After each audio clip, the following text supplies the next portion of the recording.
On Thursday, the Eastern Shoshone Tribe released 10 bison on the Wind River Reservation. The release is part of an intertribal effort to reintroduce wild bison to the reservation.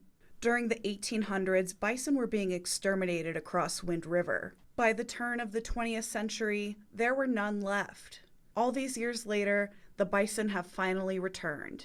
They're important culturally to the tribes here, and they should exist on the land as the one above intended. Not only do bison hold a strong cultural significance among the Eastern Shoshone and Northern Arapaho, but also an ecological one. This reintroduction effort aims to promote both. This is about cultural revitalization, not only reconnecting to this buffalo for nutrition and ceremonial, spiritual purposes, but really restoring the keystone species. This animal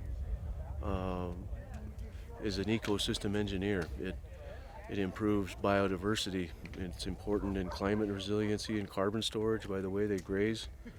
So their ecological benefits should be reason enough to bring this animal back to the landscape. We feed our families by hunting and fishing and gathering. That's cultural practices, but we have to have the landscape and we have to have the animals to be able to do that.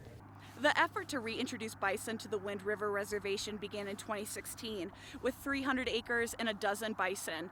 Now, that area has expanded to 2,000 acres and is home to 100 bison. The Bison Project on the Wind River Reservation is in collaboration with the Intertribal Buffalo Council, a collection of 80 tribes in 20 states facilitating the management and conservation efforts of buffalo on tribal lands. The goal of the Intertribal Buffalo Council is to promote cultural enhancement, spiritual revitalization, ecological restoration, and economic development through the reintroduction of bison. It's important for our identity. It's important for who we are. It's important to be able to reconnect with that buffalo because it's in our genetics.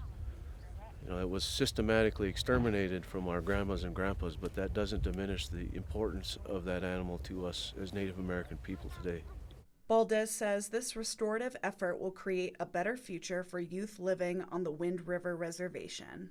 That cultural connection is very important for our young people, our children, our leaders that are in, second, third, fourth grade right now will never have to know what it's like to not have buffalo.